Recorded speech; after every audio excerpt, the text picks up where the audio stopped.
We know that today, as we talk, we have these sort of negotiations happening in Oman. On one side, you see they're talking about the negotiation, and something happened this time as is Jared Kushner has joined the team, the Trump team. We still Witkoff, as the same happened in the case of Ukraine.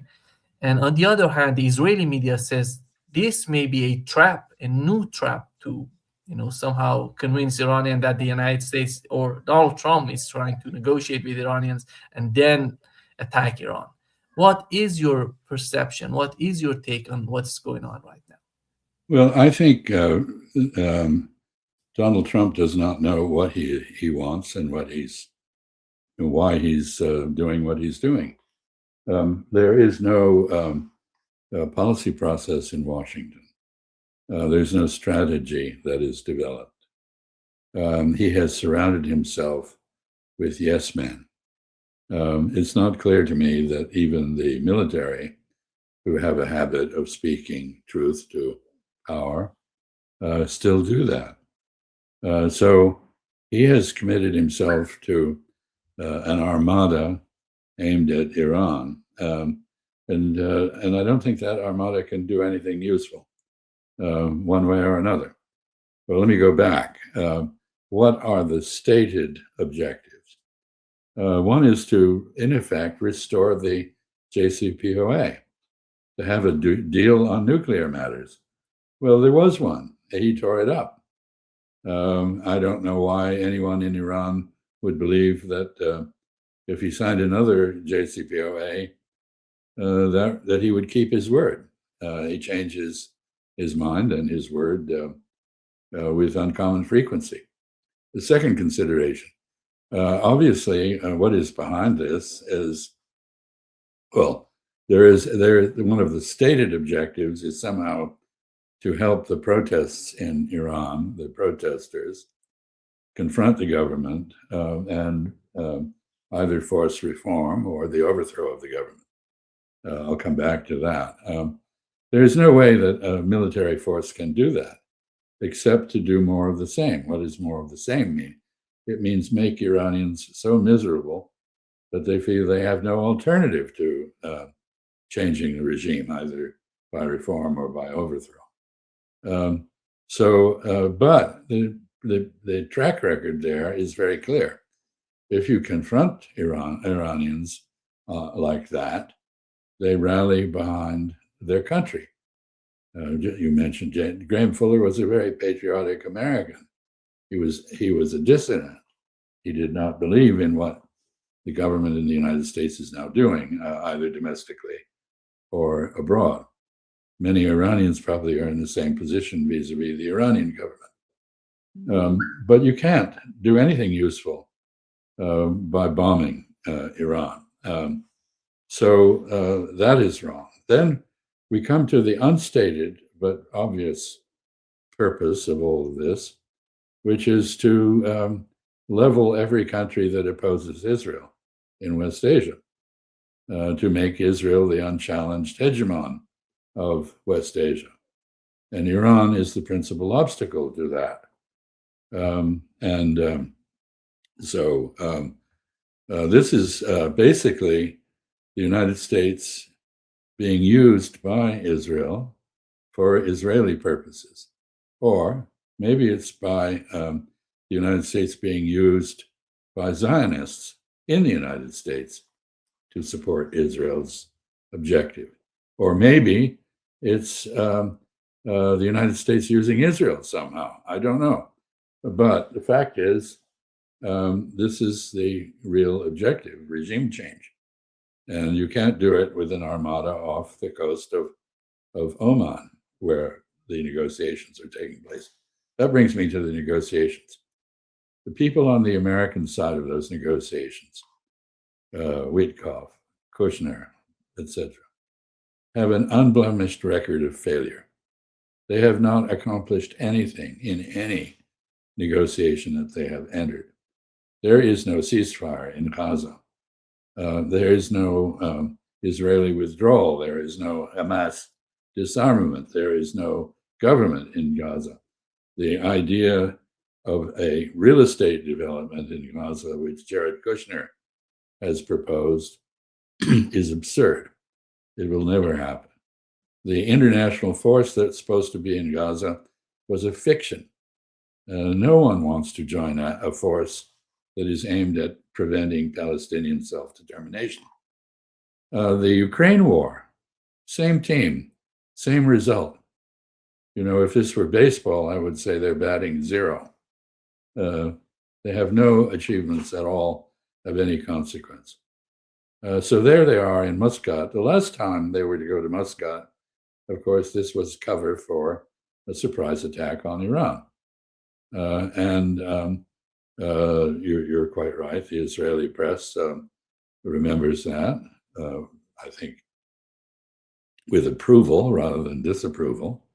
And they hope something like that will happen. But let me come at last to what I think may have happened.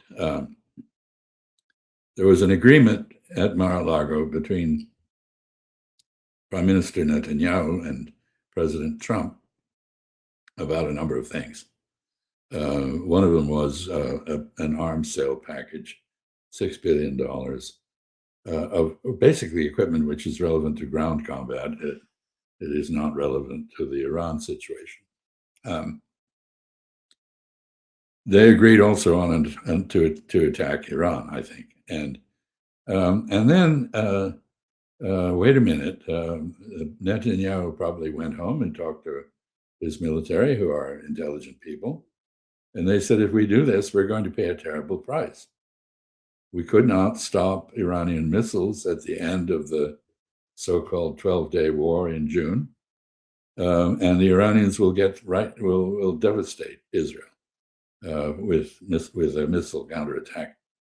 This, of course, is exactly what Iran has been saying. And if I know you are still in Iran, you have had contacts with Press TV.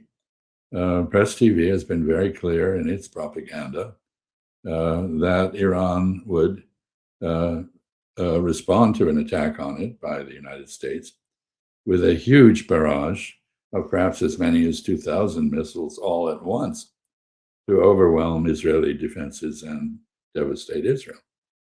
So faced with this, they agreed to delay things. They brought the Abraham Lincoln from the South China Sea. They put THAAD, the Theater High Altitude Air Defense System, in Israel. They've beefed up Israel's defense capabilities, and there they are. But they haven't altered the fundamental equation. And so I suspect, I go back to the point, I think Donald Trump painted himself into a corner. There's no obvious way out of this for him. He's threatened to attack Iran. If he does, the results will be terrible for him and for the Israelis, whom he's basically serving with this deployment and these threats. So how does this end? I don't know. I hope something comes out of the meeting in Muscat. But there, I have to say, the American side is making demands which are absolutely infeasible. Iran is not going to go to zero enrichment of uranium. Iran is not going to dismantle its missile force and make itself defenseless against Israel. Iran knows very well what would happen if it did that. It might ask the Syrians, what happens if you are disarmed and you are next to Israel?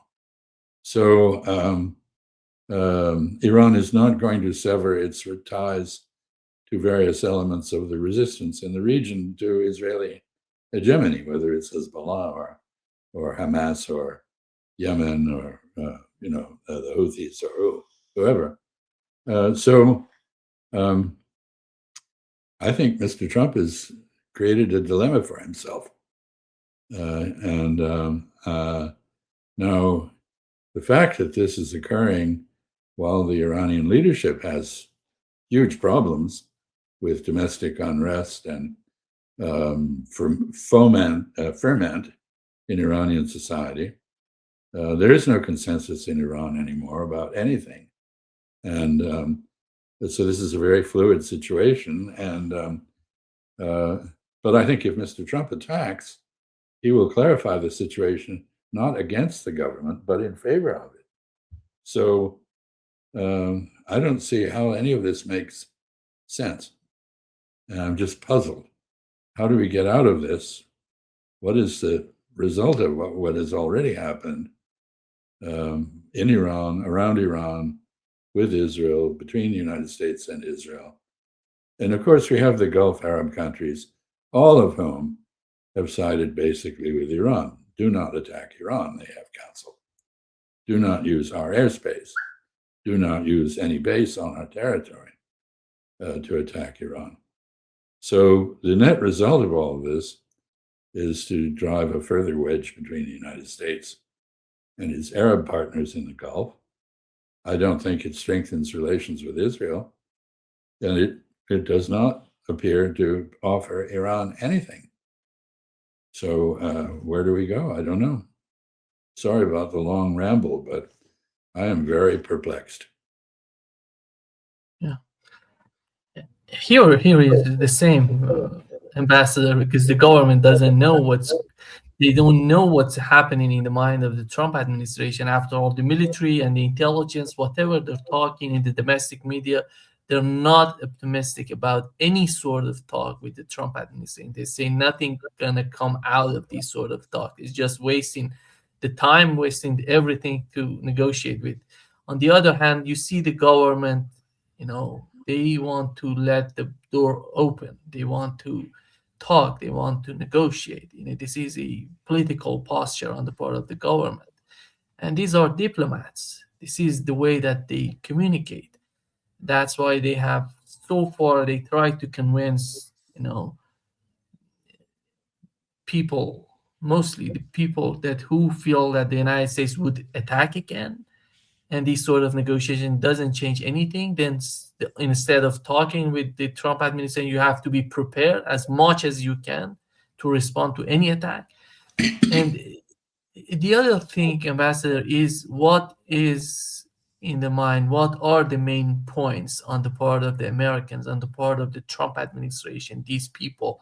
Today, actually, we've seen not only Jared Kushner, but the US CENTCOM commander also joined the delegation in Moscow.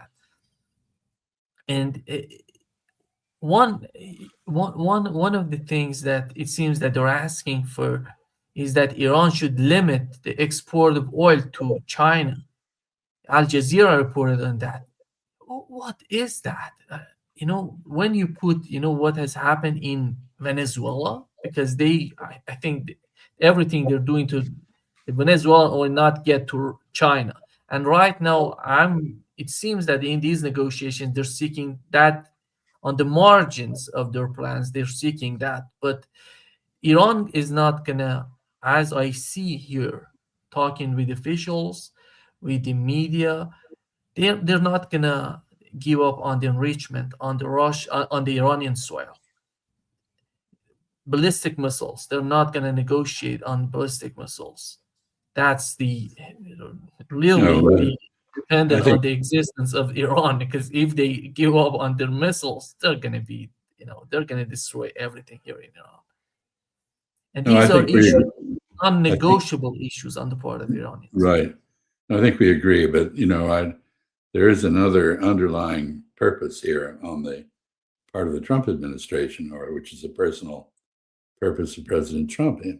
He wants to be the global dictator. He basically wants everybody to do what he tells them to do, and anybody who doesn't should be punished. And the rhetoric surrounding Venezuela is all about this. Now he's proposing to overthrow the government of Cuba, which is something that successive American administrations have wanted to do. Not easy. He wants to overthrow the government in Iran. He believes, the baby Shah, who has gone to Israel and has basically become an openly declared agent of Israel, why anyone would imagine this would appeal to Iranians. Those Iranians who have called out his name basically are just saying they don't like the current government and they want something different. They don't want him. So there's no And it's mostly, rational. Ambassador, sorry for interrupting you, Go when ahead. they call, these sort of, mottos, and they're talking about the situation with the economy, the Of course, economic difficulties that they're facing.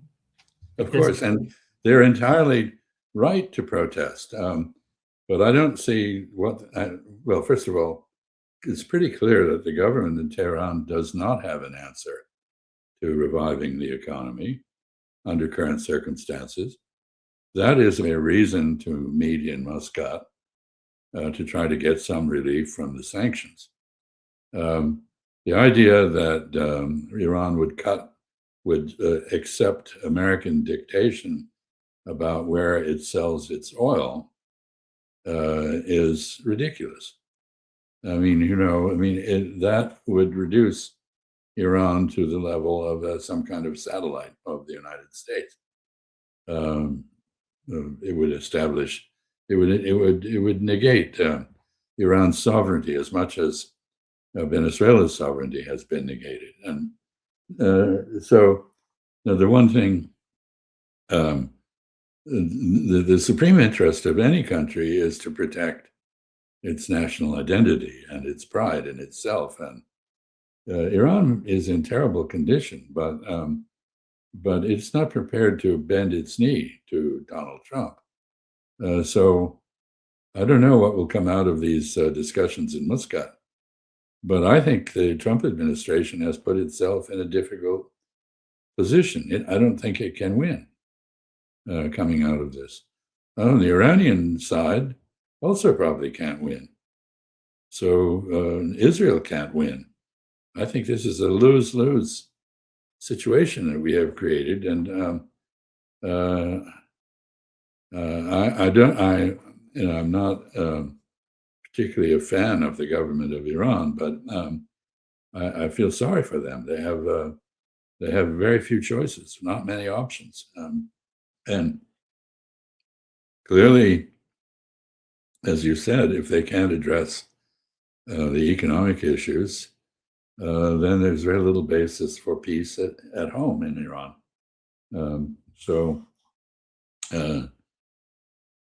Anyway, at this point, I don't think we know what's coming out of Muscat, if anything. But it isn't going to be another JCPOA, I don't think. yeah, how did you find the position of the Arab states? We know that all together they tried to do something to bring the United States and Iran together. On the other hand, we had Turkey as well doing the same, Well, and I think Pakistan somehow. people in the region understand very well how easily a war, another war between Israel and the United States and Iran could affect them.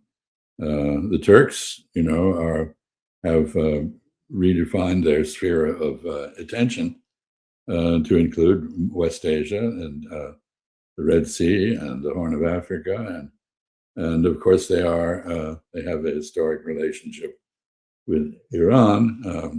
Actually, was just in Istanbul and Ankara, and so Turkey has played a very active role with the Arabs, despite the fact that the Turks and the Arabs have a lot of differences, ideological differences, political differences.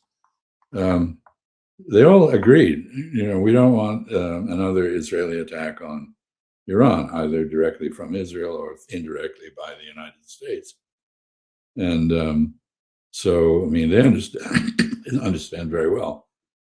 Of course, part of this is Iranian threats to do things to them that they don't want to have happen, destroy their oil facilities or bomb their bases or something like that.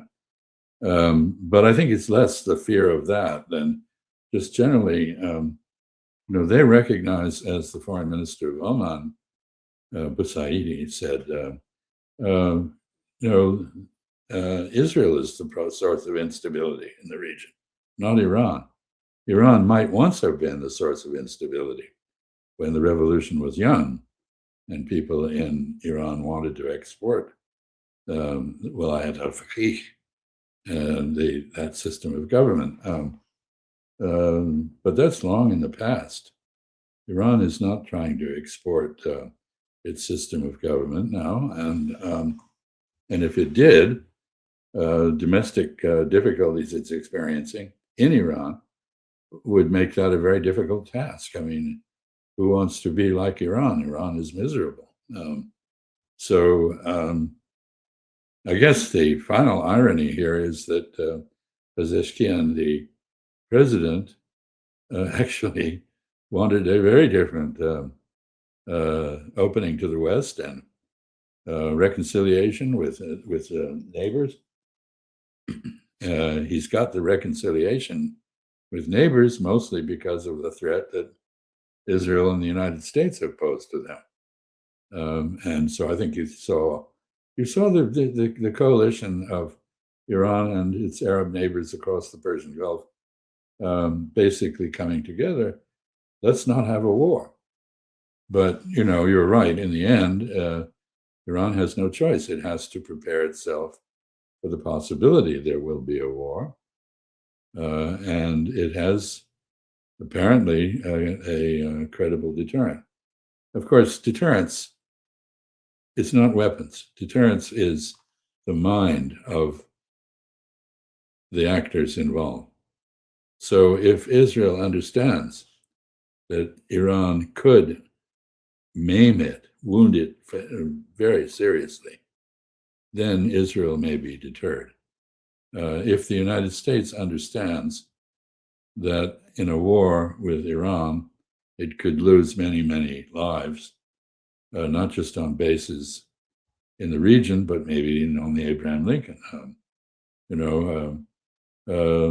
Question here is